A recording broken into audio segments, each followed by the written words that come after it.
And yes, I'm concerned this evening with the first stage, or the first unfoldment, or the first dimension of this mandala, this sacred circle of spiritual practice, Buddhist practice. You can either see it as a stage or, well, it's a stage, but you never leave this stage. You just return to it and build on it. It's called integration. That's the kind of word that our teacher Sangharakshita came up with.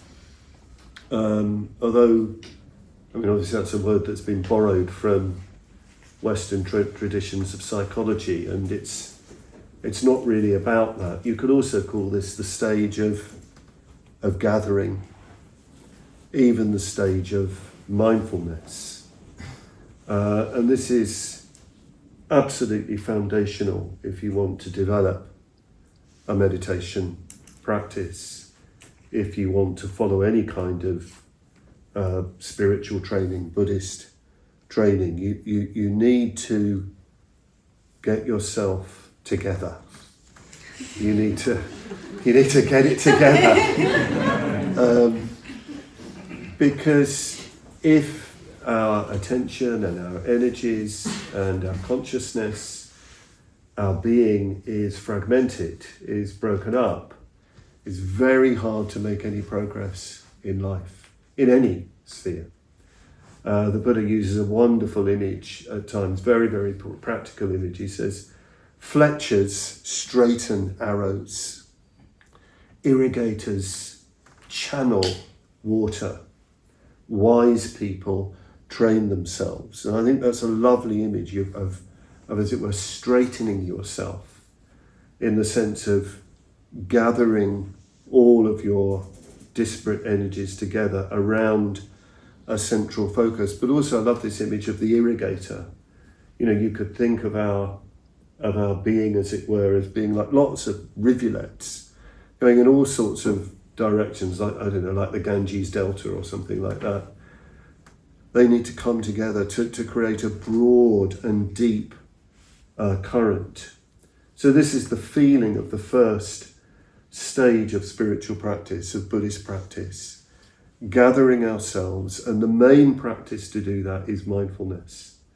Mindfulness in the sense of being aware of, you know, all the different aspects of yourself, but also mindfulness of an overall purpose in your life. It's one of the sort of poignant things for human beings.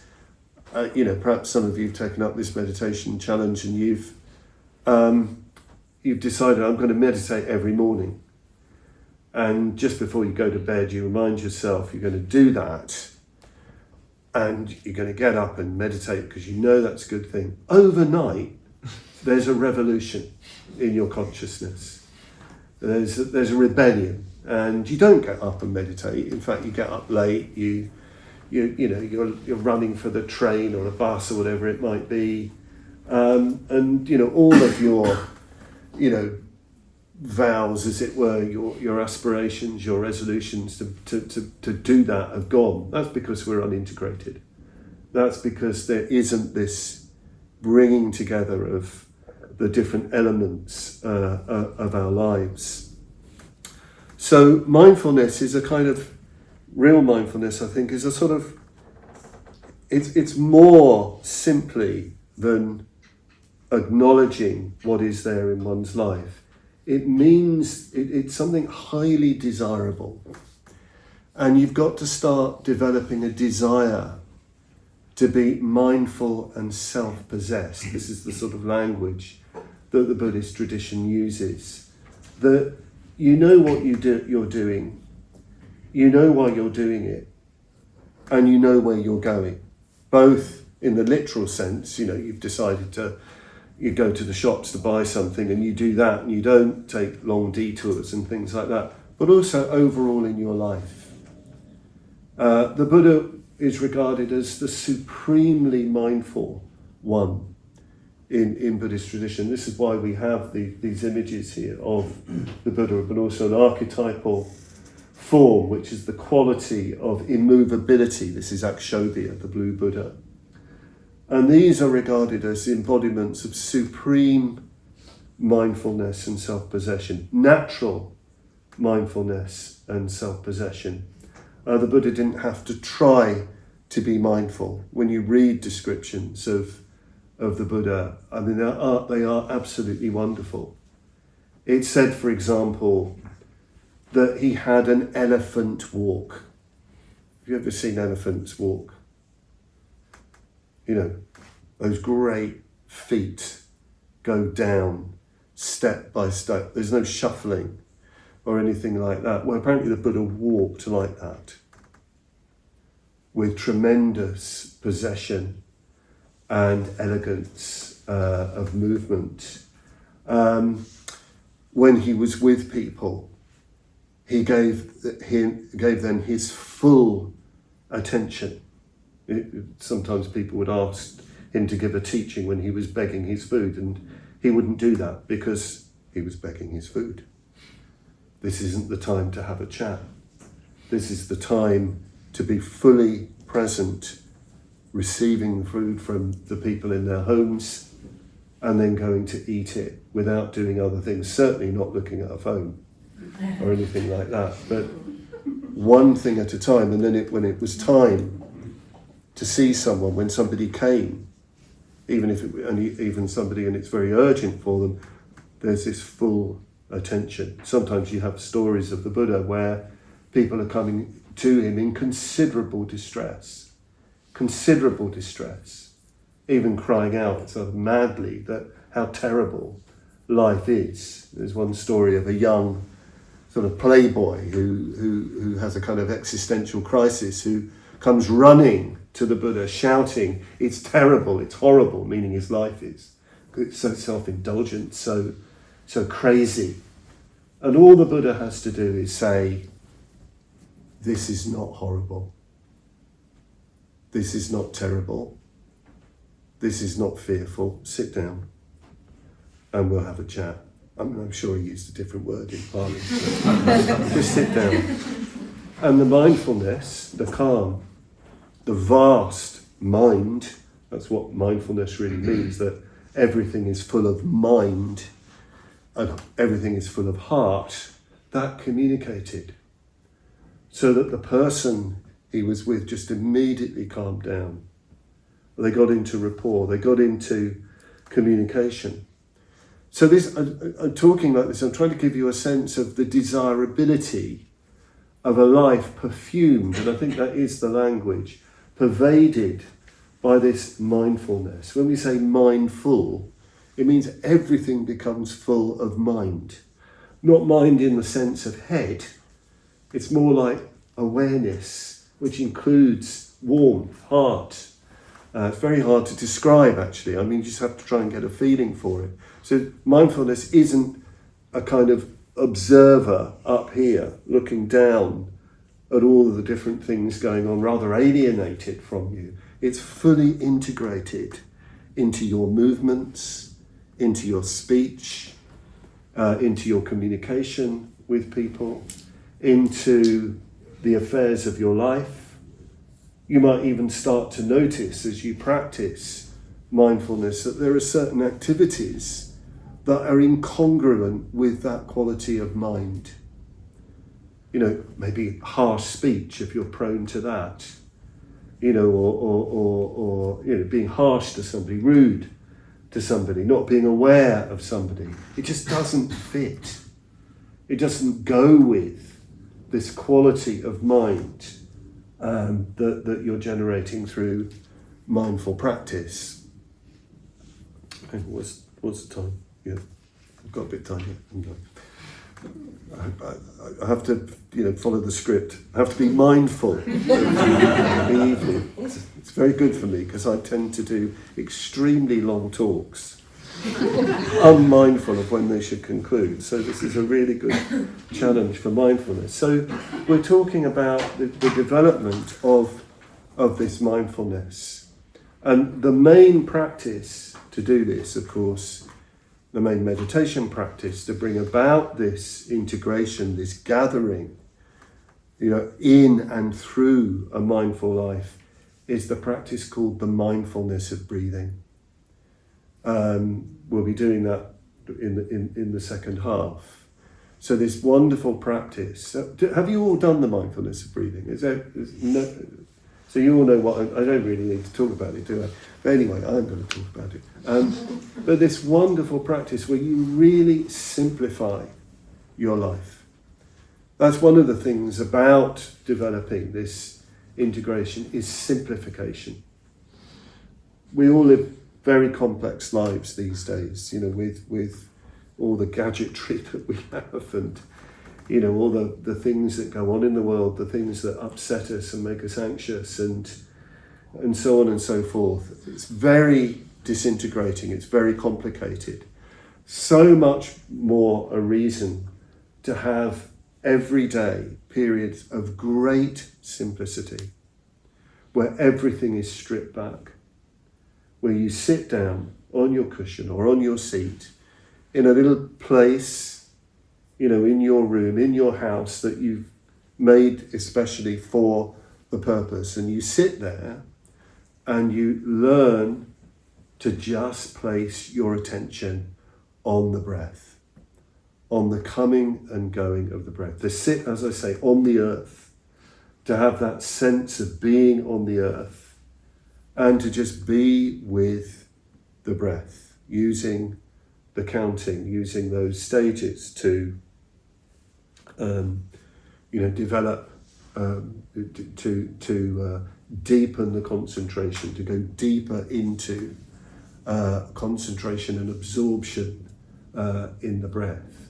So I was talking about mindfulness and awareness, and I was talking about that as the way of gathering ourselves around something centrally meaningful. I'll say a bit more about that later. I've talked about, and we've done a little bit of the mindfulness of breathing, that very simple practice to, for everything to really calm down and come together. I sometimes, think of the mindfulness of breathing. It's a bit like you arrive to do the mindfulness of breathing, and it's like you're a shaken up Coke bottle. And, it's really got to settle, and that's what you're doing. You're really, really, really calming down. And that allows more of you to flow into one-pointedness, as it's called in Buddhist tradition, ekagrata, very important term. One-pointedness, which isn't like forcing just an aspect of yourself onto the breath very willfully. It's not like trying to cram for exams. It's more like you artfully gather around the process of the breath. But then when you leave meditation, you go into daily life, you've got to find ways of continuing the practice of mindfulness, of bringing your mind, bringing your attention, bringing your awareness, your consciousness, your heart into all areas of life. So I want to talk about those areas of life. So there's a teaching called the 4 dimensions of mindfulness or awareness. And this is really helpful because it means that there's all these different places in life where you can bring mindfulness to bear. And the first one is interesting because you think, oh, well, that's yourself. But actually the first one, this is something our teacher gave us, is mindfulness of environment, mindfulness of things, mindfulness of the world you're in, the place that you're in, the street you're walking on, the buildings, the trees, flowers, cars, stuff, the 4 walls of your room. I remember we were on a seminar once with Sangharajta, our teacher, and somebody who was living in London saying how difficult they found it to be mindful in the city. And he said, well, our teacher, Sangharajta, said, I find it very easy to be mindful in the city. I really quite enjoy looking at the brick wall outside of my window. If you really look at the brick wall, sometimes in sunlight, sometimes in rain, sometimes on a gloomy day, sometimes on a bright day, there's always something to see. So first of all, it's good to be aware of our environment. And of course, if you can go off into nature, and you are blessed with parks in London, that's just such a wonderful thing to do. Just go and sit by a tree. Amazing, I went to a dental hygienist the other day, and she thought my jaw was a bit tight and that I needed to relax more. What do you do? I said, I live in a Buddhist retreat centre. She said, I think you need to go and spend time with trees. And I've got loads of trees in our garden, great big old oak trees, and actually she was right. So important that for the development of integration to be in our world, in our place. Place is so important. I mean, a lot of the time people inhabit non-places. I mean, stuff on their phones. They are not places. Places are like this. It's rooms and parks and houses.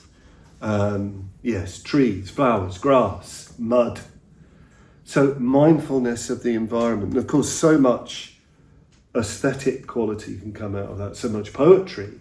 Art comes out of incredible awareness of environment, of place, of things. So there's that. Then we are a person, a being in place. So yes, aware of the body and its movements.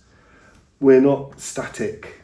It's not just being aware that you're sitting, but aware when you're walking, aware when you're getting up, when you're sitting down, aware when you're lying down, aware when you go to the toilet.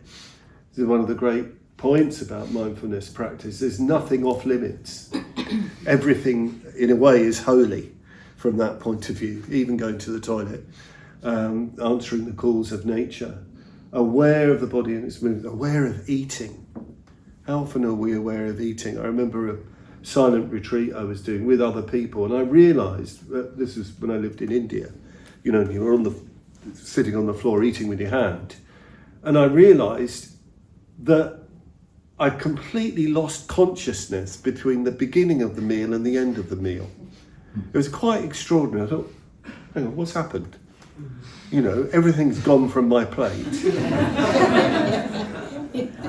And so, okay, next day, right, I'm going to do it. I'm going to be mindful throughout the meal. And lo and behold, I come to the end of the meal. Where have you gone? What happened? Just this, like at a trough or something like that. It was really humiliating.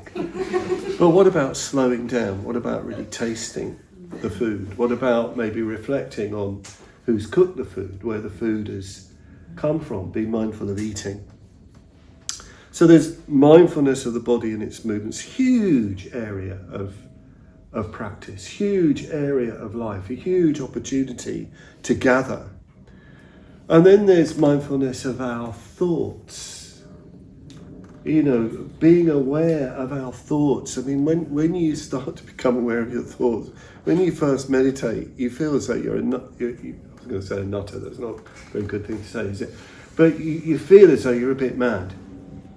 There's just this stream of thoughts about absolutely everything and nothing, all, jumbled up, this, that, the other, highly associative.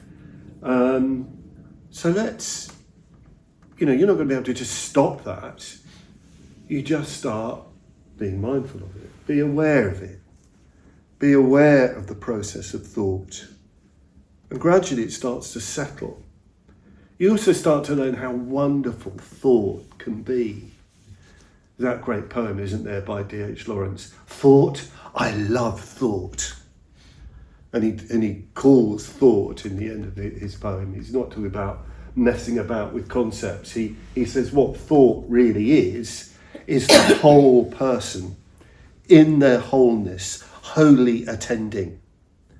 And you know that when you think really clearly about a matter that you're really interested in, even passionate about, and you love it, and you care about it, how your thought is really clear, really focused, and it start opening up, in a sense, new thoughts, new ideas, new concepts.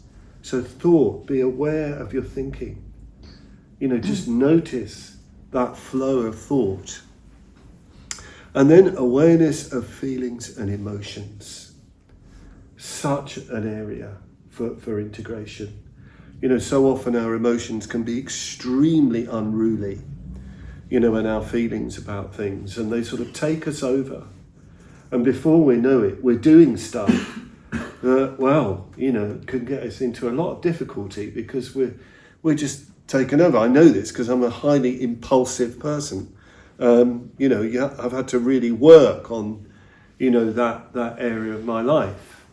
To be more aware of the emotions, the feelings that are surging through you. Sometimes, of course, we're not aware of our emotions, and this can be a bit sad. You can meet people who are sort of, you feel they're not fully present. There's something left out because they're not opening to their deeper emotions, their deeper responses. So as you practice mindfulness and awareness, you become more aware of different emotions. And don't assume it's going to be all nasties. There can be this view that the stuff that we don't know about, that we're unconscious of, must be really negative. But Buddhism would say, no, actually a lot of what we repress is highly positive. I mean, some people are just dying to love. I don't mean in the romantic sense, although people sometimes are dying to do that, but just in the straightforward human friendliness. Absolutely dying to do that, but they haven't got the courage to reach out, to have the courage of their emotion. Some people are just dying to be generous, but there's an inhibition. Well, as you practice mindfulness, you become more aware of what we call the positive emotions, the emotions that are really alive, and really enrich ourselves and other people. And that's going to be next week's topic. So that's mindfulness of ourselves, body and movements, thought, feelings, emotions. And then, this is I suppose my favourite, mindfulness of other people. Being aware of other people. That's an incredible field, especially in London. Goodness me. I mean, I forgot what it's like to be on tubes. I haven't been on the underground for so long.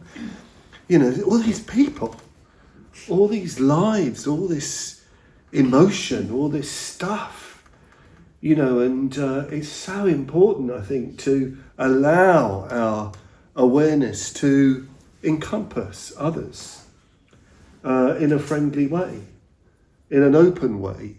Our teacher defines love as the awareness of the being of another. That's what he calls love. You're really able to take in the full being of others, not just other human beings, but animals, birds, creatures. This is a huge area for integration because we are social beings. We human beings are profoundly social beings. You can't cut yourself off from other people. I mean, this world is generating more and more isolation from what I can see. More alienation from others, and therefore people treat each other as things rather than as people, rather than as living beings. And one huge aspect of Buddhist practice to develop integration is a greater awareness of others. This friendly awareness, having a welcoming attitude, to the people around you. I know this might sound counterintuitive in the urban environment where people, I think, can be quite, perhaps sensibly protective. I live in the countryside where it's very, very different, but we can make a fabulous contribution to the world around us through generating that greater awareness with what goes with that. Courtesy, manners, putting others before ourselves, politeness, goodness me. These are old-fashioned virtues, but it does something, when you're aware of others. Again, like I was saying, your whole emotional life changes, and you'll be hearing about this next week about positive emotion and how important that is in in this life. So awareness of others. We used to do, I don't know if you still do them here, we used to have this thing called communication exercises where you sit opposite another person and go through a sort of sequence of stages. And the first stage and the last stage is called just looking. You just sit there, you look at the other person, and you allow them to look at you. I mean, usually what happens, people just start bursting into uncontrollable laughter. You know, they just start releasing because it's such an unusual thing to do. It's wonderful. And you start seeing people in an entirely different way. I mean, a lot of the time we don't even look at people. You know, we've got this very, very almost cartoon-like response to people. That's why it's very good to go and look at portraits.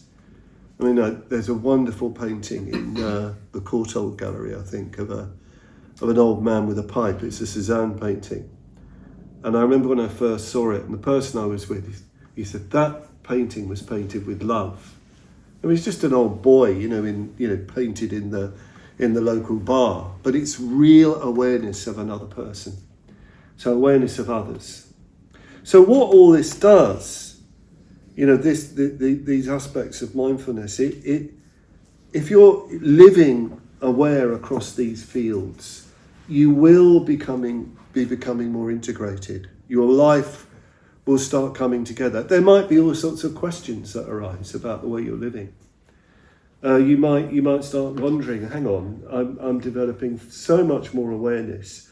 I need to change things because there's things I'm doing which don't fit with this, this way of being, and that can lead to even greater integration because you're excluding things which are disintegrative, which break you up.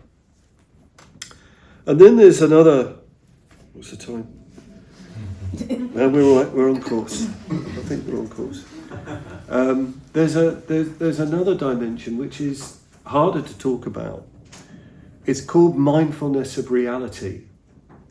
Mindfulness of reality, and this is more like an integration with sort of higher dimensions of life. You know, Buddhist tradition doesn't just talk about mindfulness in relation to our everyday activities in the world of the senses. What can start to open up as you integrate are what we call higher states of consciousness. They're called in traditional Buddhism the dhyanas or the jhanas, the absorptions. And this is really where you're beginning to integrate with higher consciousness. It's not full reality, but it's certainly more real than, if you like, the everyday reality we usually experience. The first dhyana, the Buddha uses, I won't go into all of them, I'll mention the first two to give you a flavour. And the simile that the Buddha uses for the first absorption is supposing an expert bath attendant took soap powder. I had soap powder in the time of the Buddha. It came from a dried fruit, I think.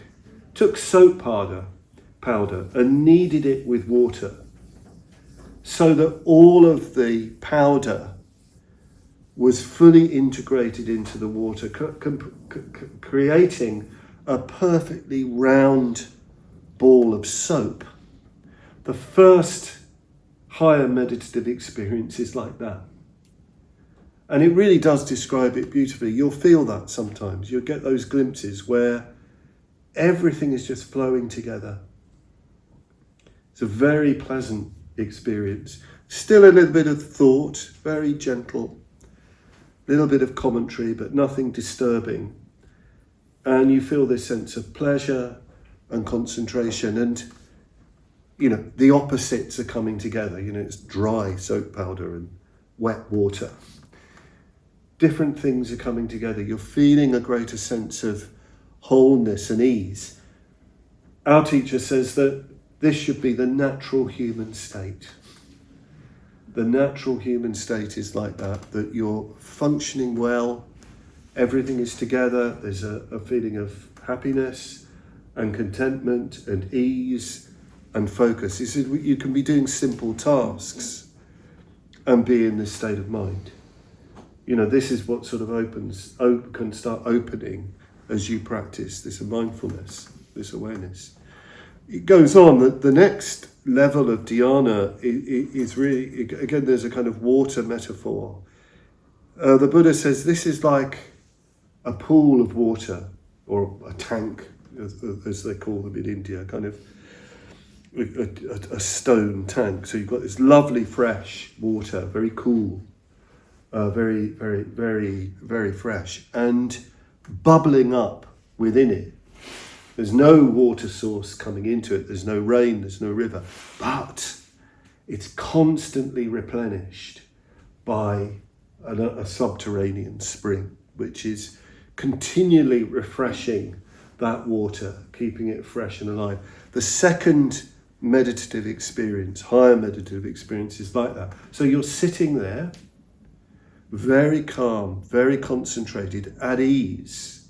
It's very pleasurable, very bright state, and yet you feel sort of coming from an even deeper source, something even more wonderful.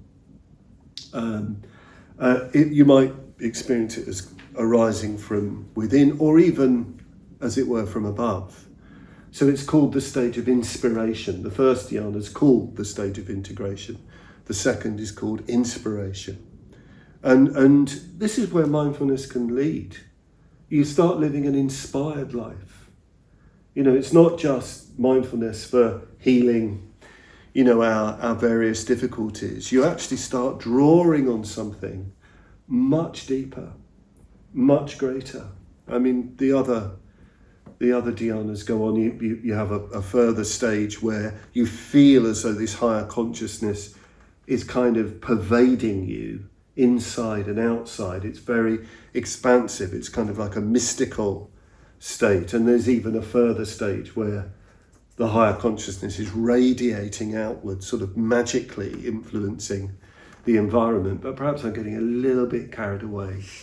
And let's stay on the ground. I don't want to get too trippy tonight.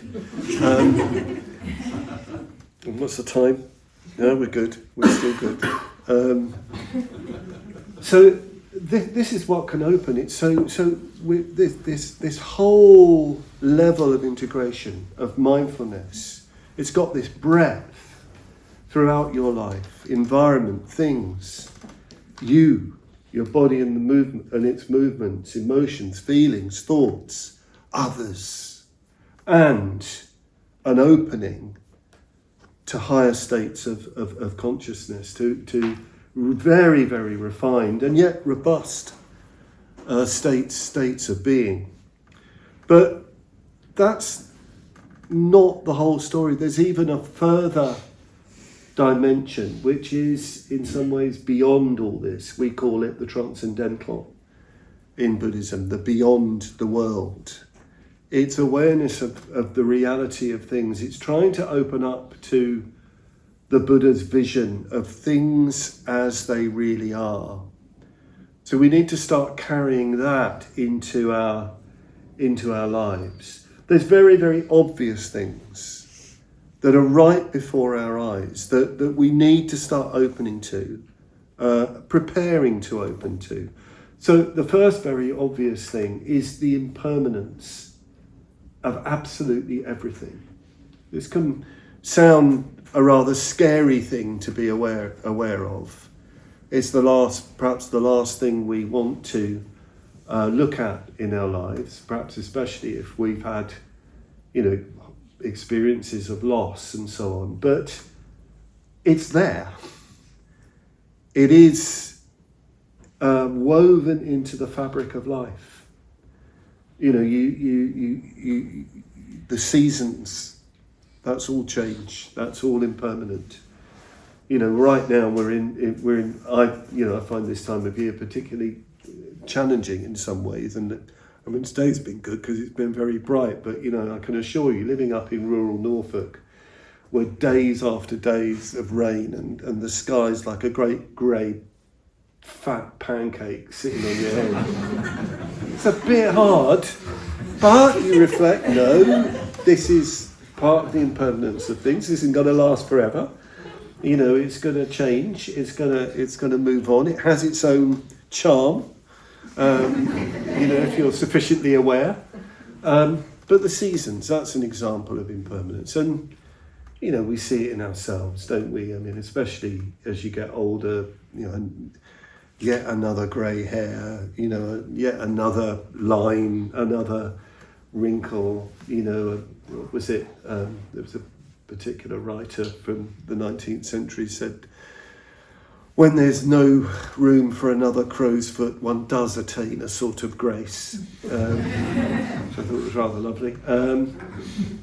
But no, and then of course there's the loss of loved ones. Meetings and partings, there's sayings in Buddhism, with every meeting there's a parting. With every beginning there's an ending. If it's a beginning thing, it's an ending thing. So we do have to open up to this. We have to get used to this. But we also have to realise that the fact of the flow of things, the impermanent things, means that it's possible for us to actually change for the better. So this mindfulness of reality is to bring about a more permanent transformation. If there wasn't change, enlightenment wouldn't be possible. It would not be possible to move in the direction of the Buddha. So it's not all about loss. It's also about opening up to something more, to something greater. Buddhism talks about bhava, becoming. Life is a becoming. And you've got to get hold of that becoming and use it to your spiritual advantage. So there's that example. But then Buddhist tradition talks about being mindful of reality, of being aware of the being who has realized reality, namely the Buddha or archetypal forms of the Buddha.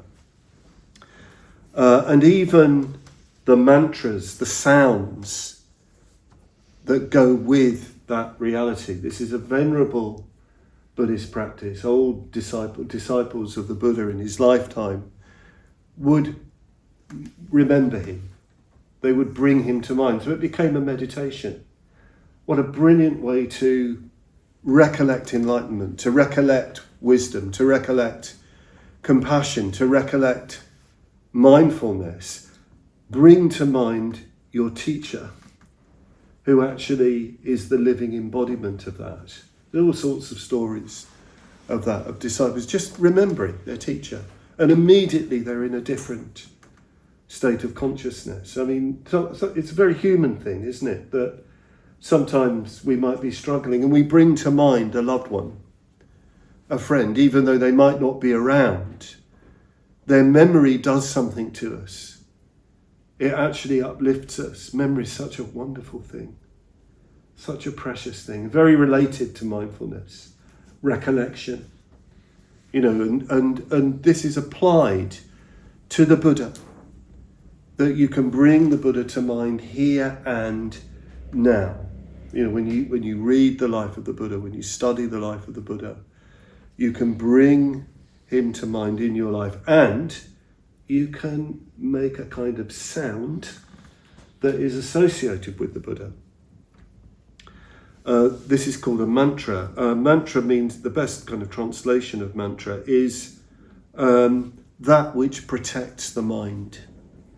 That which protects the mind from sort of harmful influences, whether they're internal and external. Protects the mind by making you more aware. And the wonderful thing about mantra is that you can use it everywhere. You can sound it internally in your mind. So part of mindfulness for Buddhists is, yes, all of those fields of awareness and mindfulness that I've spoken about, but also having a kind of recollection of the supreme example of mindfulness, of integration.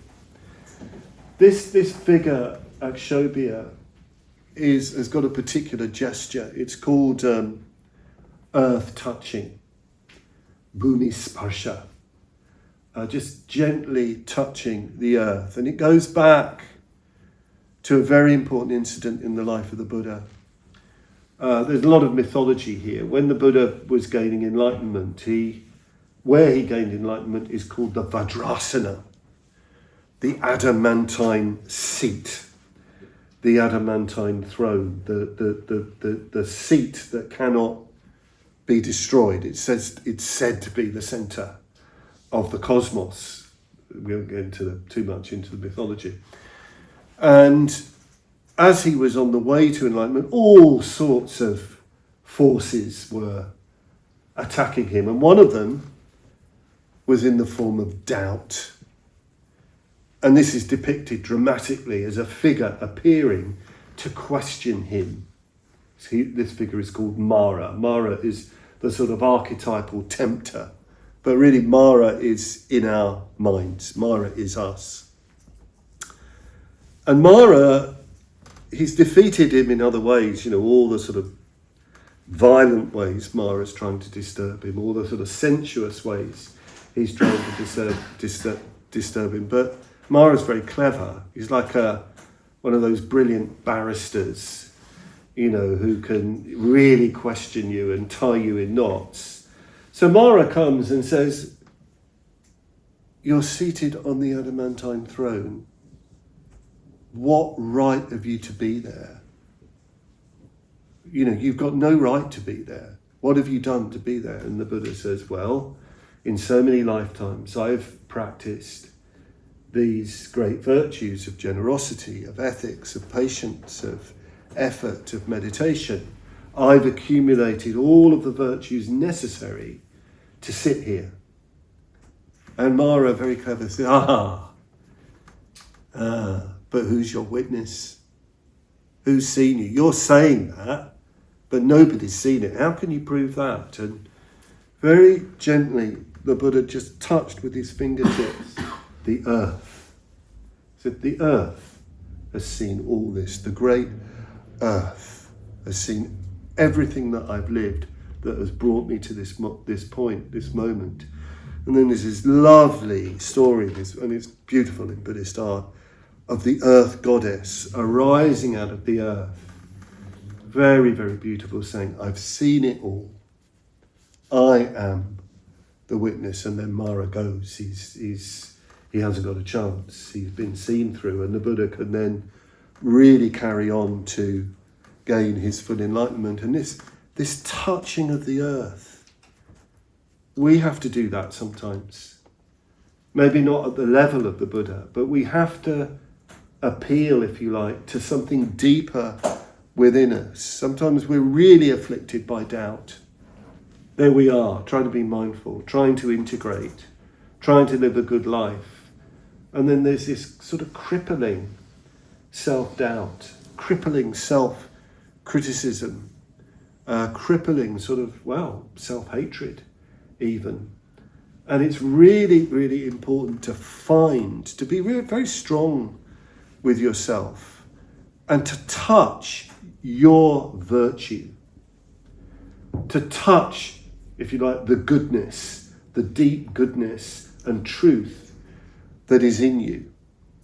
That's so important in living this life. If you like, your deeper potential. Of course, this is where what we call spiritual friends in this life are really, really important to encourage us, to rouse us.